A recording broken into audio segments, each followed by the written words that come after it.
ಗೌರವಾನ್ವಿತ ವೀಕ್ಷಕರೇ, ಅಸ್ಸಲಾಮು ಅಲೈಕುಂ ರಹಮತುಲ್ಲಾಹಿ ವಬರಕಾತು. ಜಮಾತೆ ಇಸ್ಲಾಮಿ ಹಿಂದ್ ಕರ್ನಾಟಕ ಘಟಕದ ಸುದ್ದಿ ಬುಲೆಟಿನ್ಗೆ ಸ್ವಾಗತ. ಮೇ ತಿಂಗಳ ಚಟುವಟಿಕೆಗಳೊಂದಿಗೆ ನಾನು ವಸೀಂ ಅಬ್ದುಲ್ಲಾ. ಮೊದಲು ಮುಖ್ಯಾಂಶಗಳು. ಮೇ 11, 12, 13ರಂದು ಹಾಸನದಲ್ಲಿ ಜಮಾತೆ ಇಸ್ಲಾಮಿ ಹಿಂದ್ ಕರ್ನಾಟಕ ರಾಜ್ಯದ ವಾರ್ಷಿಕ ಸಲಹಾ ಸಮಿತಿ ಸಭೆ ನಡೆಯಿತು. 22, 26 ಬೀದರ್ ಮತ್ತು ಗುಲ್ಬರ್ಗ ಜಿಲ್ಲೆಗೆ ರಾಜ್ಯಾಧ್ಯಕ್ಷರ ಭೇಟಿ. ಮೇ 21ರಂದು ಗಾಂಧಿ ಭವನದಲ್ಲಿ ನಡೆದ ಎದ್ದೇಳು ಕರ್ನಾಟಕ ಕಾರ್ಯಕ್ರಮದಲ್ಲಿ ರಾಜ್ಯ ಕಾರ್ಯದರ್ಶಿ ಯೂಸುಫ್ ಕನ್ನಿ ನಾಗರಿಕ ಸಮಾಜವನ್ನು ಉದ್ದೇಶಿಸಿ ಮಾತನಾಡಿದರು.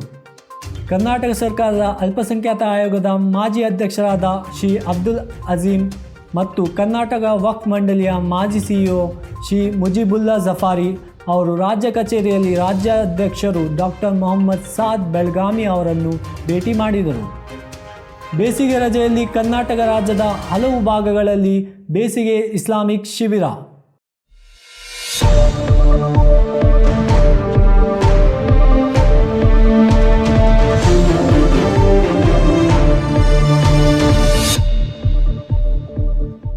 ಈಗ ಸುದ್ದಿಯ ವಿವರಣೆ. ಜಮಾತೆ ಇಸ್ಲಾಮಿ ಹಿಂದ್ ಕರ್ನಾಟಕ ರಾಜ್ಯಾಧ್ಯಕ್ಷ ಡಾಕ್ಟರ್ ಮೊಹಮ್ಮದ್ ಸಾದ್ ಬೆಳಗಾವಿ ಕೋಲಾರಕ್ಕೆ ಭೇಟಿ ನೀಡಿ ಜಮಾತ್ ಅಂಗಸಂಸ್ಥೆಗಳನ್ನು ಉದ್ದೇಶಿಸಿ ಮಾತನಾಡಿ ಮಸೀದಿ ನಿರ್ಮಾಣಕ್ಕೆ ಟ್ರಸ್ಟ್ ಸ್ಥಾಪನೆಗೆ ಅಂತಿಮಗೊಳಿಸಿದರು.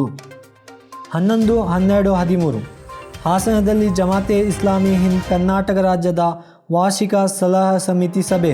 ಕರ್ನಾಟಕ ರಾಜ್ಯದ ಹಿಂದಿನ ವರ್ಷದ ಕಾರ್ಯಕ್ಷಮತೆ ಮತ್ತು ಮುಂದಿನ ವರ್ಷದ ಯೋಜನೆ ಮತ್ತು ಬಜೆಟ್ ಬಗ್ಗೆ ಪರಿಗಣನೆಗಳು. ಅಂತಿಮವಾಗಿ 3 ಪ್ರಮುಖ ನಿರ್ಣಯಗಳನ್ನು ಅಂಗೀಕರಿಸಲಾಯಿತು.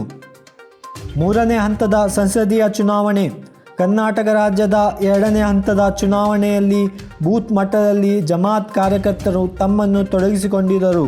ಚುನಾವಣೆ ನಂತರ ರಾಜ್ಯ ಕಾರ್ಯದರ್ಶಿ ಮೊಹಮ್ಮದ್ ಯೂಸುಫ್ ಕನ್ನಿ ಜಮಾತ್ ಕಾರ್ಯಕರ್ತರನ್ನುದ್ದೇಶಿಸಿ ಝೂಮ್ನಲ್ಲಿ ಮಾತನಾಡಿದರು ಮತ್ತು ಸಕಾರಾತ್ಮಕ ಫಲಿತಾಂಶವನ್ನು ನಿರೀಕ್ಷಿಸಿದರು.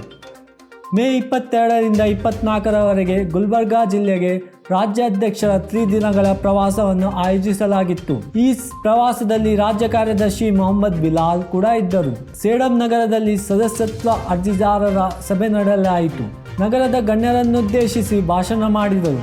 ಶಹಬಾದ್ ನಗರದಲ್ಲಿ ಜಮಾತ್ನೊಂದಿಗೆ ಸಭೆ ನಡೆಯಿತು ಮತ್ತು ಸಾರ್ವಜನಿಕ ಭಾಷಣವನ್ನು ಮಾಡಲಾಯಿತು. ಗುಲ್ಬರ್ಗಾ ಜಿಲ್ಲೆಯಲ್ಲಿ ಸ್ಥಳೀಯ ಅಧ್ಯಕ್ಷರ ಮತ್ತು ಸದಸ್ಯರ ವೈಯಕ್ತಿಕ ಭೇಟಿಯನ್ನು ಆಯೋಜಿಸಲಾಯಿತು. ಕಾರ್ಯಕರ್ತ ಒಟ್ಟು ಸಂಚಾಲಕರ ಸಮಾಲೋಚನೆ ನಡೆಯಿತು.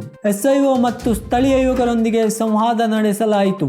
ಮಹಿಳಾ ವಲಯವನ್ನು ಮತ್ತು ಜಿಐಒವನ್ನು ಉದ್ದೇಶಿಸಿ ಭಾಷಣ ಮಾಡಿದರು. ಗುಲ್ಬರ್ಗಾ ನಗರದಲ್ಲಿ 3 ಟ್ರಸ್ಟಿನವರೊಂದಿಗೆ ಕಾರ್ಯಯೋಜನೆಗಳ ಅವಲೋಕನ ನಡೆಯಿತು. ನಗರದ ಗಣ್ಯರ ಸಭೆ ನಡೆಯಿತು. ಗುಲ್ಬರ್ಗಾ ನಗರದ ಪ್ರಮುಖ ಹೆಸರಾದ ಶ್ರೀ ಇಕ್ಬಾಲ್ ಅಹಮದ್ ಸಡಗಿ ಮಾಜಿ ಸಂಸದರ ನಿವಾಸಕ್ಕೆ ಭೇಟಿ ನೀಡಿ ಅವರ ನಿಧನಕ್ಕೆ ಸಂತಾಪ ವ್ಯಕ್ತಪಡಿಸಿದರು. ಗಣ್ಯ ದೇಶ ಬಾಂಧವರಾದ ಸಂಜಯ್ ಮಾಕಾಲ್ ಅವರೊಂದಿಗೆ ಭೇಟಿ ನೀಡಲಾಯಿತು. ಸ್ಥಳೀಯ ಸಲಹಾ ಸಮಿತಿಯೊಂದಿಗೆ ಸಭೆ ನಡೆಯಿತು. ಪ್ರವಾಸದ ವಿವರವನ್ನು ಸದಸ್ಯರ ಮುಂದೆ ಪ್ರಸ್ತುತಪಡಿಸಿದರು. ಇರಾನ್ ಅಧ್ಯಕ್ಷರಾದ ಇಬ್ರಾಹಿಂ ರೈಸಿ, ವಿದೇಶಾಂಗ ಸಚಿವ ಹುಸೇನ್ ಅಮೀರ್ ಮತ್ತು ಅವರ ಇಡೀ ನಿಯೋಗ ಹೆಲಿಕಾಪ್ಟರ್ ಅಪಘಾತದಲ್ಲಿ ಹುತಾತ್ಮರಾದವರಿಗೆ ರಾಜ್ಯಾಧ್ಯಕ್ಷರು ಸಂತಾಪ ಸೂಚಿಸಿದರು. ಮೇ 25 ಮತ್ತು 26ರಂದು ಬೀದರ್ ನಿಜಾಮ್ ಫಂಕ್ಷನ್ ಹಾಲ್ನಲ್ಲಿ 2 ದಿನಗಳ ತರಬೇತಿ ಕೇಂದ್ರವನ್ನು ಆಯ್ದ ಕಾರ್ಯಕರ್ತರಿಗಾಗಿ ಆಯೋಜಿಸಲಾಗಿತ್ತು. ಕೇಂದ್ರ ಕಾರ್ಯದರ್ಶಿಗಳಾದ ಮೌಲಾನಾ ಮೊಹಿದ್ದೀನ್ ಗಾಜಿ, ರಾಜ್ಯಾಧ್ಯಕ್ಷರಾದ ಡಾಕ್ಟರ್ ಮೊಹಮ್ಮದ್ ಸಾದ್ ಬೆಳಗಾವಿ ಮತ್ತು ಮಹಾರಾಷ್ಟ್ರದ ಮಾಜಿ ರಾಜ್ಯಾಧ್ಯಕ್ಷರಾದ ತೌಫೀಕ್ ಅಸ್ಲಂ ಅವರು ಉಪನ್ಯಾಸಗಳನ್ನು ನೀಡಿದರು. ಈ ಸಭೆಯಲ್ಲಿ ಮೌಲಾನಾ ಮೊಹಿದ್ದೀನ್ ಗಾಜಿ ಅವರ ನೇತೃತ್ವದಲ್ಲಿ ಪವಿತ್ರ ಕುರ್ಆನ್ನ ಸಾಮೂಹಿಕ ಅಧ್ಯಯನವನ್ನು ಆಯೋಜಿಸಲಾಗಿತ್ತು. ರಾಜ್ಯ ಕಚೇರಿಯಲ್ಲಿ ಚಿಲ್ಡ್ರನ್ ಇಸ್ಲಾಮಿಕ್ ಸಂಘಟನೆ CIO ಸಲಹಾ ಸಮಿತಿಯನ್ನು ರೂಪಿಸಲಾಯಿತು. ನಂತರ ರಾಜ್ಯಾಧ್ಯಕ್ಷರಾದ ಮೊಹಮ್ಮದ್ ಸಾದ್ ಬೆಳಗಾವಿ ಮತ್ತು ಕೇಂದ್ರ ಕಾರ್ಯದರ್ಶಿಗಳಾದ ಸೈಯದ್ ತನ್ವೀರ್ ಅಹಮದ್ ಸಮಿತಿ ಸದಸ್ಯರಿಗೆ ವಿಸ್ತೃತವಾದ ಮಾರ್ಗದರ್ಶನವನ್ನು ನೀಡಿದರು. ರಾಜ್ಯ ಕಾರ್ಯದರ್ಶಿಗಳಾದ ಮೌಲಾನಾ ಅಬ್ದುಲ್ ಗಫಾರ್ ಅಹಮದ್ ಉಮ್ರಿ ಮತ್ತು ಸಹಾಯಕ ಕಾರ್ಯದರ್ಶಿಗಳಾದ ರಿಯಾಜ್ ರೋನ್ ಅವರು ಸಹ ಈ ಸಂದರ್ಭದಲ್ಲಿ ಉಪಸ್ಥಿತರಿದ್ದರು.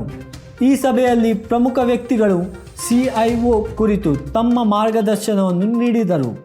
ಬೆಂಗಳೂರು ಮೇ 21ರಂದು ಉಪಮುಖ್ಯಮಂತ್ರಿಗಳಾದ ಶ್ರೀ DK ಶಿವಕುಮಾರ್ ಅವರನ್ನು ಭೇಟಿ ಮಾಡಿ ರಾಷ್ಟ್ರೀಯ ಮಟ್ಟದಲ್ಲಿ ನಡೆಯಲಿರುವ ಎದ್ದೇಳು ಕರ್ನಾಟಕ ಕಾರ್ಯಕ್ರಮದಲ್ಲಿ ಭಾಗವಹಿಸಲು ಕರ್ನಾಟಕ ಕಾಂಗ್ರೆಸ್ ಪಕ್ಷದ ಪ್ರತಿನಿಧಿಯನ್ನು ಕಳುಹಿಸಲು ಹೇಳಲಾಯಿತು.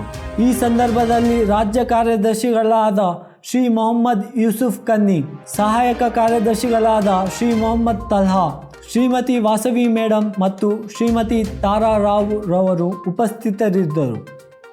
ಮೇ 21ರಂದು ಗಾಂಧಿ ಭವನದಲ್ಲಿ ನಡೆದ ರಾಷ್ಟ್ರಮಟ್ಟದ ನಾಗರಿಕ ಸಮಾಜದ ಸಮಾವೇಶದಲ್ಲಿ ಮೊಹಮ್ಮದ್ ಯೂಸುಫ್ ಕನ್ನಿ ಅವರು ಭಾಗವಹಿಸಿ ಎದ್ದೇಳು ಕರ್ನಾಟಕದ ಪರವಾಗಿ ತಮ್ಮ ಅಭಿಪ್ರಾಯಗಳನ್ನು ವ್ಯಕ್ತಪಡಿಸಿದರು. ದೇಶಾದ್ಯಂತ ಪ್ರಮುಖ ವ್ಯಕ್ತಿಗಳು ಈ ಸಮಾವೇಶದಲ್ಲಿ ಉಪಸ್ಥಿತರಿದ್ದರು ಮತ್ತು ವಿವಿಧ ವಿಚಾರಗಳ ಬಗ್ಗೆ ಚರ್ಚಿಸಿದರು.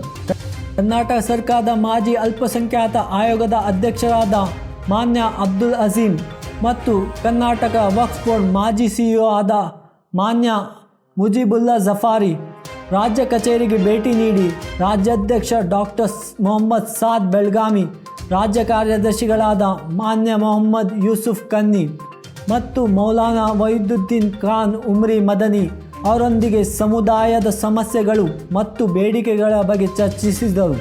ರಾಜ್ಯಾಧ್ಯಕ್ಷರು ಜಮಾತ್ನ ಕಾರ್ಯಚಟುವಟಿಕೆಗಳನ್ನು ಉಲ್ಲೇಖಿಸಿದರು ಮತ್ತು ದೇಶ ಬಾಂಧವರಲ್ಲಿ ತಪ್ಪು ಕಲ್ಪನೆಗಳನ್ನು ದೂರೀಕರಿಸಲು ಎಲ್ಲರೂ ಒಟ್ಟುಗೂಡಿ ಕೆಲಸ ಮಾಡುವ ಅಗತ್ಯವನ್ನು ಒತ್ತಿ ಹೇಳಿದರು.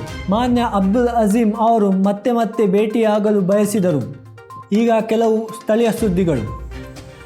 ರಾಜ್ಯಾಧ್ಯಕ್ಷ ಕೋರಿಕೆಯ ಮೇರೆಗೆ ಜಮಾತೆ ಇಸ್ಲಾಮಿ ಅರಬಿಕ್ ಕಾಲೇಜು ರಸ್ತೆ ಮತ್ತು ಜಮಾತೆ ಇಸ್ಲಾಮಿ ಇಲೆಕ್ಕಲ್ ಪ್ರದೇಶಗಳಲ್ಲಿ ಮಳೆಗಾಗಿ ಪ್ರಾರ್ಥನೆಯನ್ನು ಆಯೋಜಿಸಿದೆವು. ನ್ಯಾಷನಲ್ ಫೆಡರೇಷನ್ ಆಫ್ GIO ಅಧ್ಯಕ್ಷ ಅಡ್ವೊಕೇಟ್ ಸುಮಯ್ಯ ರೋಷನ್ ಸಾಹಿಬಾ ಅವರು GIO ಶಿರಾಲ್ ಕೊಪ್ಪಗೆ ಭೇಟಿ ನೀಡಿದರು.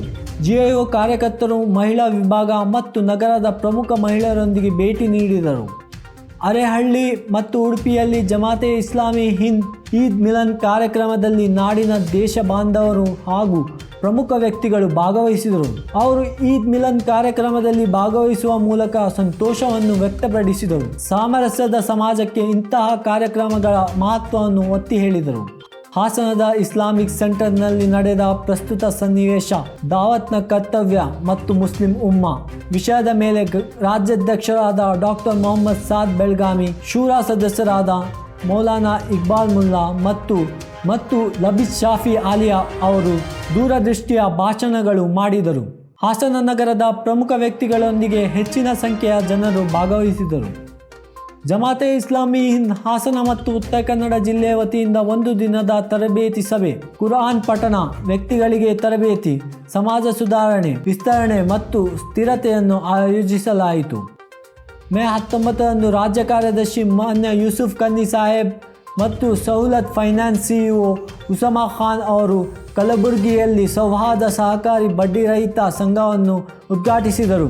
ಈ ಸಂದರ್ಭದಲ್ಲಿ ಕಲಬುರಗಿ ನಗರದ ವ್ಯವಹಾರಕ್ಕೆ ಸಂಬಂಧಿಸಿದ ಜನರು ಉಪಸ್ಥಿತರಿದ್ದರು. ಉದ್ಘಾಟನೆಯ ಸಂದರ್ಭದಲ್ಲಿ ಸೌಹಾರ್ದ ನಿರ್ದೇಶಕಿ ಶೇಹಲತಾ ತಪಾಲಿ ಅವರು ಲಾಭರಹಿತ ಸೊಸೈಟಿಗೆ ಸಂಪೂರ್ಣ ಸಹಕಾರ ನೀಡುವುದಾಗಿ ಭರವಸೆ ನೀಡಿದರು. ಜಮಾತೆ ಇಸ್ಲಾಮಿ ಹಿಂದ್ ಬಸವ ಕಲ್ಯಾಣ ಹೊಸ ಪೀಳಿಗೆಯ ಕನಸುಗಳನ್ನು ನನಸಾಗಿಸಲು 1 ದಿನದ ಕರಿಯರ್ ಗೈಡೆನ್ಸ್ ಕಾರ್ಯಕ್ರಮವನ್ನು ಆಯೋಜಿಸಲಾಯಿತು. ಈ ಕಾರ್ಯಕ್ರಮದಲ್ಲಿ ಕೇಂದ್ರ ಕಾರ್ಯದರ್ಶಿ ಮತ್ತು ನಿರ್ದೇಶಕ, ಕೇಂದ್ರ ಶಿಕ್ಷಣ ಮಂಡಳಿಯ ಶ್ರೀ ಸೈಯದ್ ತನ್ವೀರ್ ಅಹಮದ್ ಮತ್ತು ಚಾಣಕ್ಯ ರಾಷ್ಟ್ರೀಯ ಕಾನೂನು ವಿಶ್ವವಿದ್ಯಾಲಯದ ಉಪಕುಲಪತಿಯಾದ ಪಟ್ನಾ ಫೈಜಾನ್ ಮುಸ್ತಫಾ, ಡಾಕ್ಟರ್ ಮೊಹಮ್ಮದ್ ನಜ್ಮುದ್ದೀನ್ ಶಂಶುದ್ದೀನ್, ಕೌನ್ಸಿಲಿಂಗ್ ತಜ್ಞ ಪೋಷಕರ ಮಾರ್ಗದರ್ಶನ ಮಾಡಿದರು. ಜಮಾತ್ ಭದ್ರಾವತಿ ಸದಸ್ಯೆ ಮುನಿರಾ ಪರ್ವೀನ್ ನಿದಾನ. ಸ್ಥಳೀಯ ಜಮಾತ್ ಅನ್ನು ಬಲಪಡಿಸುವಲ್ಲಿ, ವಿಶೇಷವಾಗಿ ಮಹಿಳೆಯರಲ್ಲಿ ಸ್ಥಳೀಯ ಕೆಲಸವನ್ನು ಹರಡುವಲ್ಲಿ ಅವರು ಸಕ್ರಿಯರಾಗಿದ್ದರು. ಅಲ್ಲಾಹನು ಅವರ ಪ್ರಯತ್ನಗಳನ್ನು, ಸತ್ಕರ್ಮಗಳನ್ನು ಸ್ವೀಕರಿಸಲಿ, ಜನ್ನತುಲ್ ಫಿರ್ದೌಸ್ನಲ್ಲಿ ಅವರಿಗೆ ಉನ್ನತ ಸ್ಥಾನವನ್ನು ನೀಡಲಿ ಮತ್ತು ಅವರ ಬಂಧು ಬಳಗದವರಿಗೆ ತಾಳ್ಮೆಯನ್ನು ಅನುಗ್ರಹಿಸಲಿ. ರಂಜಾನ್ ಸಂದರ್ಭದಲ್ಲಿ ಇಸ್ಲಾಮಿಕ್ ಶಿಕ್ಷಣ ಮಂಡಳಿಯಲ್ಲಿ ಆನ್ಲೈನ್ ಕುರಾನ್ ರಸಪ್ರಶ್ನೆಯನ್ನು ಆಯೋಜಿಸಿತು.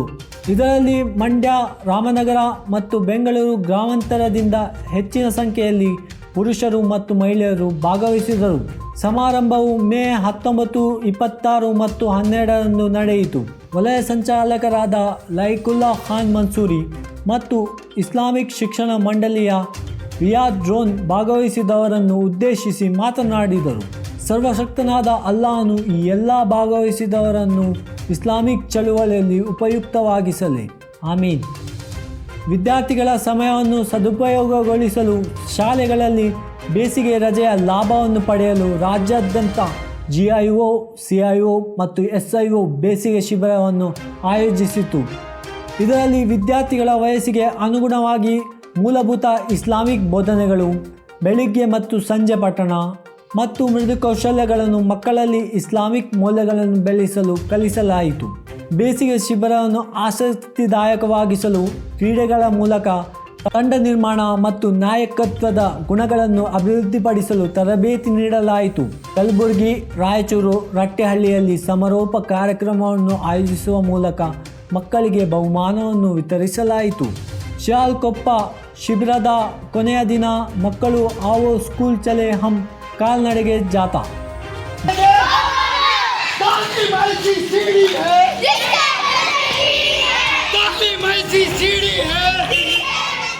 ಗಾಜಾದ ರಫಾದಲ್ಲಿ ಇತ್ತೀಚೆಗೆ ನಡೆದ ಮಾನವತೆಯ ವಿರುದ್ಧದ ಯುದ್ಧಾಪರಾಧಗಳನ್ನು ಬಯಲಿಗೆಳೆಯಲು solidarity youth movement all eyes on Rafah ಅಭಿಯಾನವನ್ನು ಪ್ರಾರಂಭಿಸಿತು.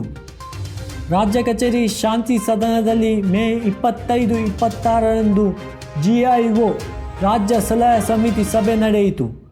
ಈ ಸಭೆಯಲ್ಲಿ ಹಿಂದಿನ ವರ್ಷದ ಕಾರ್ಯಕ್ಷಮತೆಯನ್ನು ಪರಿಶೀಲಿಸಿದರು ಮತ್ತು ಪ್ರಸ್ತುತ ವರ್ಷದಲ್ಲಿ ಅಳವಡಿಸಿಕೊಂಡ ಕೆಲಸಗಳನ್ನು ರೂಪಿಸಿದರು. ಮುಂದಿನ ಸುದ್ದಿ ಬುಲೆಟಿನ್ಗೆ ಮತ್ತೆ ಭೇಟಿಯಾಗೋಣ. ಅಲ್ಲಾ ಹಾಫೀಸ್.